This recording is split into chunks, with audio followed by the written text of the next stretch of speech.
Olá, hoje é interessante considerar alguém que está aniversariando e este alguém que eu estou aqui para falar sobre ele não é uma pessoa, mas ele contém pessoas, contém um território, uma cultura,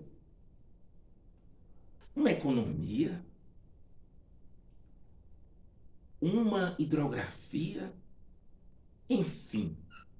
Eu estou falando de um município. Esse município que está fazendo 95 anos no dia 12 de agosto desse ano é Itambé, na Bahia.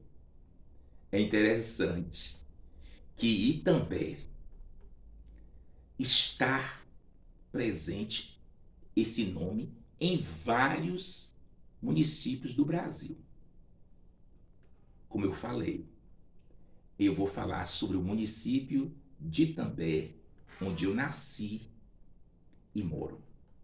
Mas existe também em Pernambuco, e lá mora uma pessoa que a conheci há pouco tempo, a professora Lia, em Natal, no Rio Grande do Norte, na Conap, e eu quero mandar um abraço para ela. Tem também Itambé, em Minas Gerais, e também no Paraná. Vamos à origem da palavra. Essa palavra foi, na verdade, nascida do vocabulário indígena tupi-guarani. Ita significa pedra e Aimbé significa afiada. Então, Itambé significa pedra afiada. Agora, nada melhor do que nós irmos para a origem, o nascimento desse município. Tudo começa no século XVIII. Aqui, todo esse território era habitado pelos índios Pataxós e Mongolós, área que pertencia à Vitória da Conquista. E aí, neste século XVIII, a coroa portuguesa resolve abrir estradas para ligar o Planalto, Vitória da Conquista e até outras áreas mais adiante, abrir caminhos, na verdade, até Ilhéus. Nesse período, logicamente, o povoamento começa a se dar.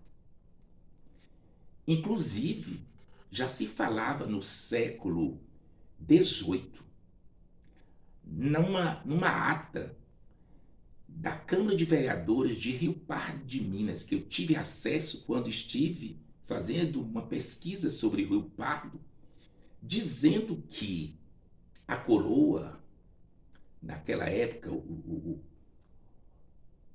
comandante de Minas mandava uma carta ao, ao rei dizendo que o Rio Pardo era navegável de Rio Pardo de Minas, desde a sua nascente, até antes um pouco do povoado Verruga.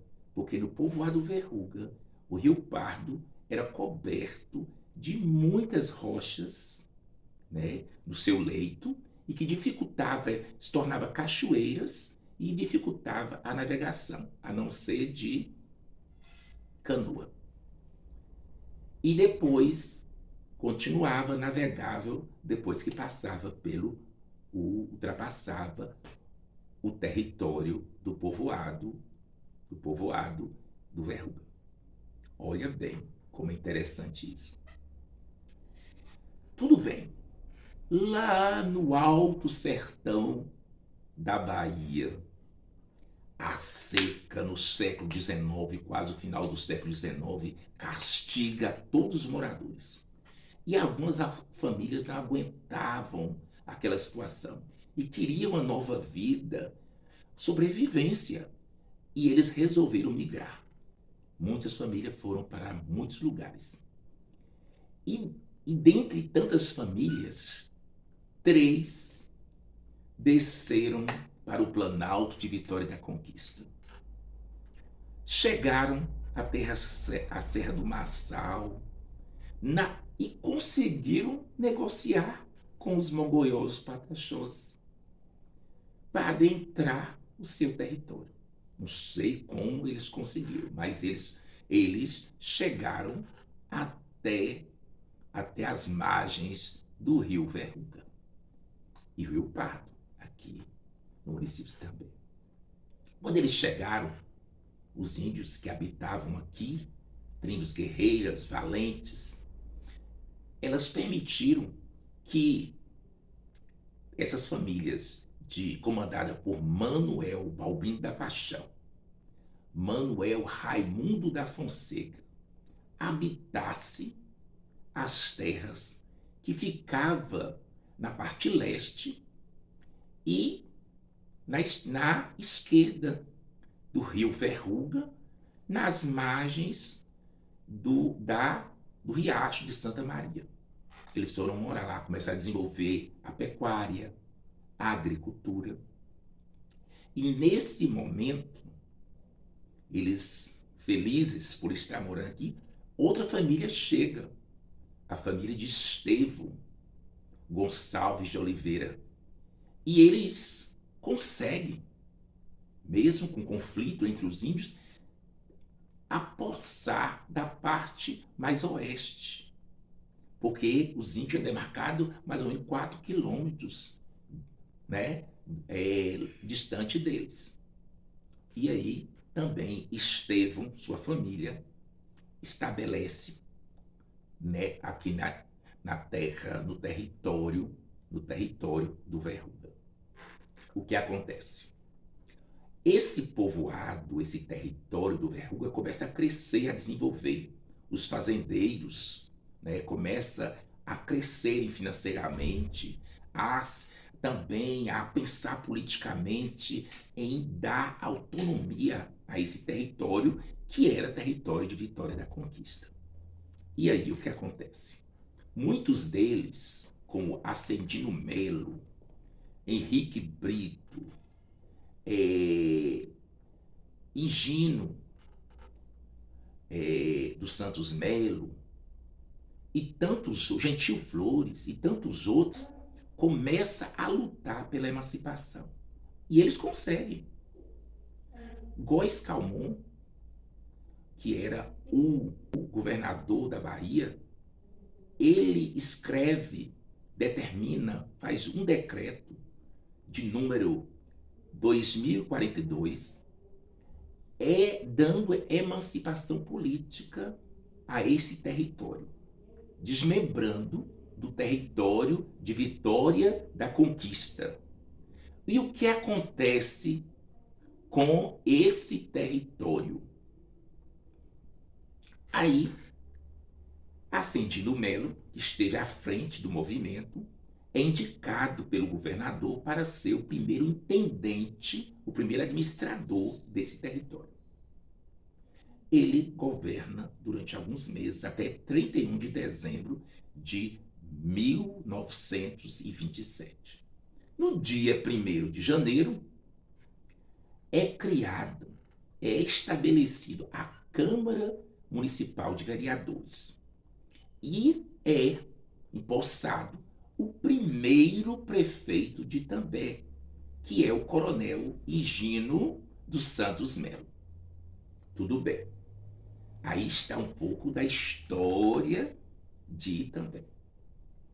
Mas Itambé, se achando ainda com pouco território, porque hoje o território de Itambé é mais de 1.600 quilômetros, e naquela época era bem pequeno, Então Itambé queria mais terras.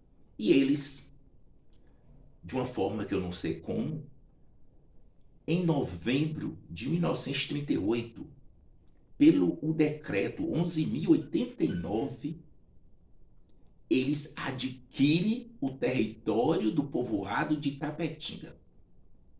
Então Itapetinga ou Itatinga passa a ser de Itambé em 1938, ficando sob a jurisprudência de Itambé até ser emancipado ainda na década de 1950. Então, na década de 50, eles 53, 54, eles estão agora emancipados.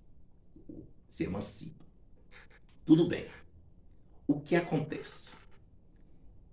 Também fazendeiros de Sapucaia migram sobre o comando de Cassiano Ferraz, que era um vereador de Itambé. Eles resolvem criar Cacilândia, o Catolezinho.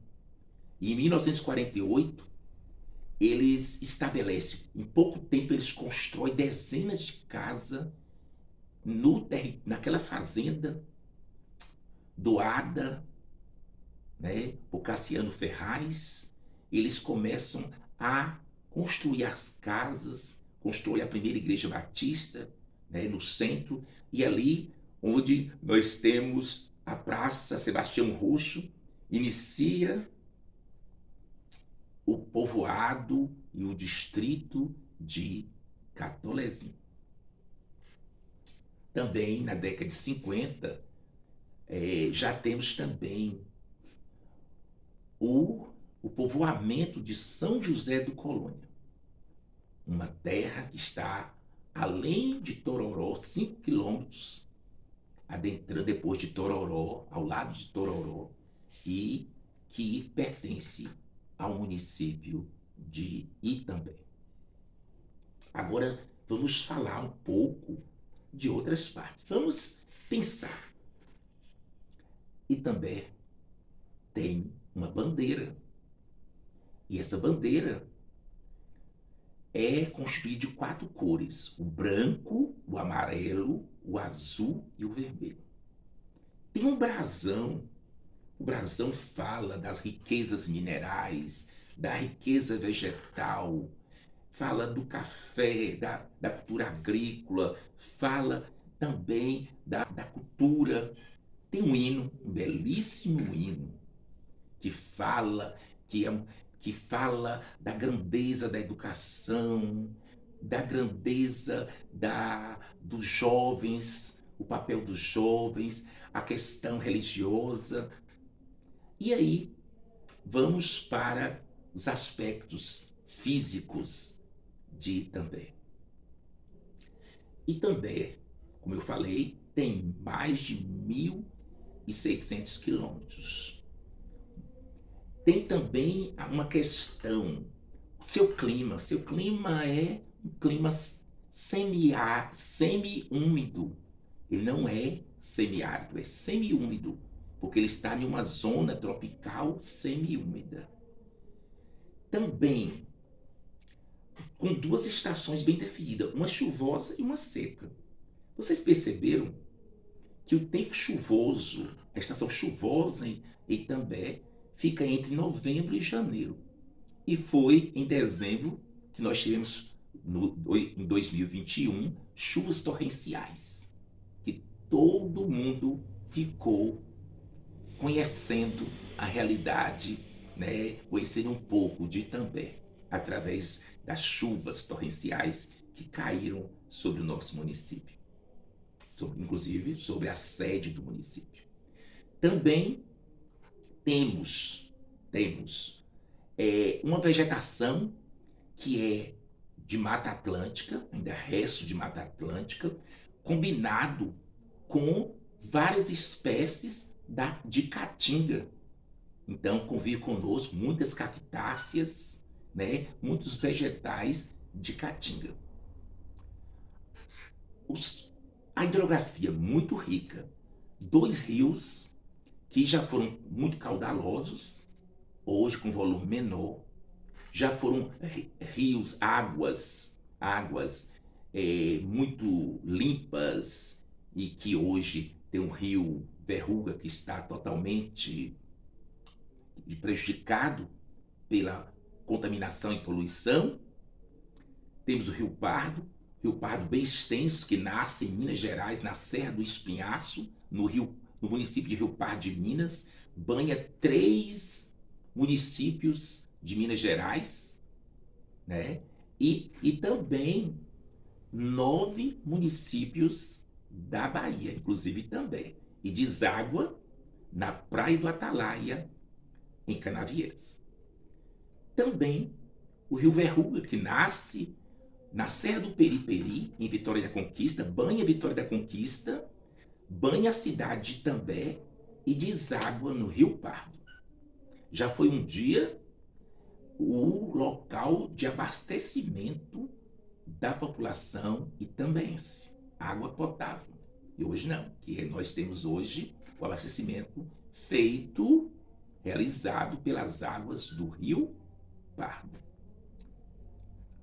Com relação ao solo, nós temos um solo rico,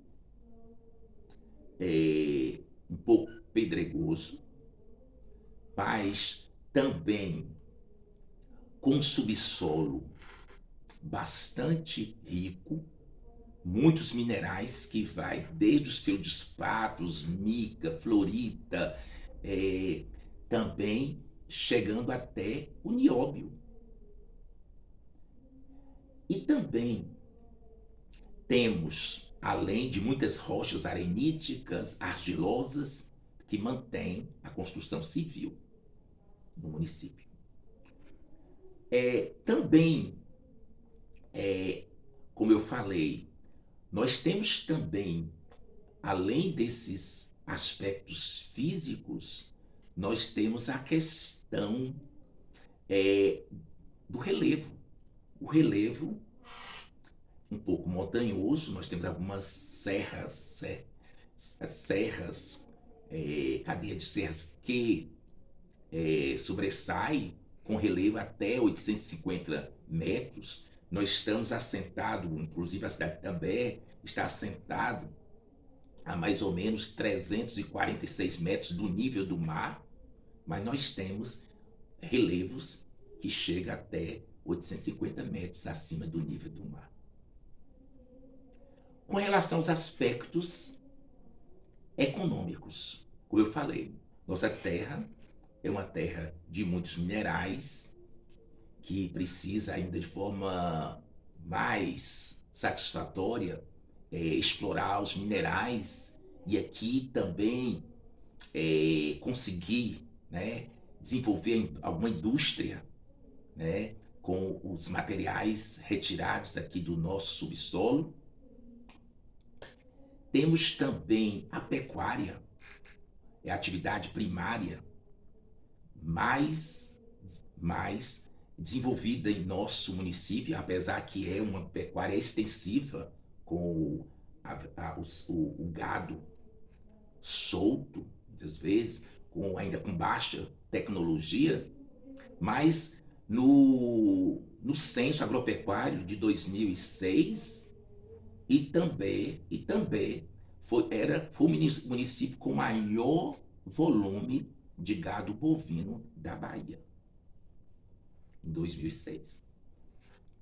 Temos também o ovino, caprino, suíno, né, e aves. Além disso, nós podemos considerar que, além da economia pecuária, sim, temos também agricultura e as culturas agrícolas que mais importantes desenvolvidas por nós é a banana, o cacau, o feijão, a mandioca. Também temos também, além disso, a outra atividade muito importante que é a atividade industrial. Nós temos muito aqui, nós temos cerâmica, indústria de calçado, indústria de móveis. Então, inclusive, no censo, no levantamento da JUSEB, nós estávamos na posição 150 no ranking dos municípios da Bahia. Não sei, nesse momento. Além da indústria, nós podemos ver os serviços. Então, é o setor terciário. O setor terciário é o que mais cresce, não só em També, como na Bahia, no Brasil e no mundo. E nós temos aí os serviços que crescem bastante, que é o comércio, a prestação de serviço, a educação, saúde, telemática e informática e assim por diante. Também nós podemos considerar agora os aspectos culturais. Então, e também é bem servido de artistas locais que se destacam no artesanato, o teatro, e aí nós temos o Teatro Artes Cênicas, que está no município de També, sediado na cidade de També, há mais de 29 anos atrás, 29 anos de história, e que faz um trabalho belíssimo, desde crianças até adultos, contemplando todas as faixas de idade. Como eu estava falando sobre a cultura, em També tem muitos artistas mesmo, inclusive nós temos muitos grupos de danças, nós temos, como eu falei, muitos artesãos, nós temos pessoas que se destacam também no mundo das letras. E agora nós vamos chegar ao nosso ponto final. Vamos fazer logo aqui, colocar mais alguns dados para fechar esse vídeo. Pelo censo de 2010, ainda não teve o novo censo, que agora que vai acontecer, nós estávamos com 23.085 habitantes nesse censo. Às vezes está acontecendo estimativas, mas nós logo estaremos tendo a quantidade exata de habitantes do novo censo que se aproxima. Com relação à densidade demográfica é a divisão do número de habitantes, o total, na sua totalidade, pelo número de quilômetros quadrados. Como Itambé tem mais de 1.600 quilômetros quadrados e a população não é tão elevada, nós temos mais ou menos 15 habitantes, em média, por cada quilômetro quadrado. Além disso, nós temos alguns municípios que fazem fronteira com a gente. Nós temos Ribeirão do Largo, Vitória da Conquista, Itapetinga, Barra do Choça, Macarani, são municípios que fazem fronteira conosco. Temos também estradas que cortam o nosso município. BA, nós temos a BA 263, que nos liga a Itapetinga, nos liga ao sul da Bahia, nos liga a Vitória da Conquista. E logicamente, temos também, além dessa, estamos próximos, não tão próximo, mas temos uma ligação muito boa com Salvador, a nossa capital, que fica a mais ou menos quase 600 quilômetros de distância. Então, a gente viu um pouco da história do aniversariante e creio que foi muito importante e que é muito importante conversarmos sobre o nosso município. Inclusive, nós temos nesse município algo interessante, que é a arquitetura. Algumas coisas se destacam e a gente pode ver algumas curiosidades. Vocês conhecem a Praça do D, apelidada de D. Essa praça tem o nome de John Kennedy e ela foi construída com recurso da Aliança para o Progresso, em 1969. Então, os recursos vieram dos Estados Unidos. Temos também na Praça da Bandeira, vocês perceberam que essa praça ela foi construída com a simbologia da bandeira, mas que, inclusive, ela tem um obelisco. É algo que está no mundo todo, inclusive no Egito, com parques de obelisco. E nós temos um obelisco aqui no centro, encravado na Praça da Bandeira. Nós temos o casarão, o sobrado da Vila de Olinda, né, de 1939. É muito interessante, que vocês conhecem. Temos algumas arquiteturas, como também na Praça Paduraci, no bairro de Almeida, nós temos algo que relembra e nos lembra Brasília, a Praça dos Três Poderes, como simbolizando, como fosse um garfo, simbolizando os três poderes, né? O executivo, o legislativo e também o judiciário. Que alguns também poderiam pensar na Trindade. Temos também uma bela arquitetura, o Paço Municipal, o Palácio Municipal de Itambé, a prefeitura, e também a casa do ex-prefeito Jorge, Dr. Jorge, que ele foi se inspirar em Brasília. Então, nós podemos ver que tem algo interessante na arquitetura de nossa cidade, da sede do município. Por isso, se você gostou, se você aprendeu algo sobre o nosso município, então vai lá, dá um like. Se você não é inscrito, se inscreva. E espero que nós tenhamos alcançado o objetivo que nós traçamos para este momento, de compartilhar um pouco sobre a história e alguns dados de Itambé, Bahia. Por hoje é só.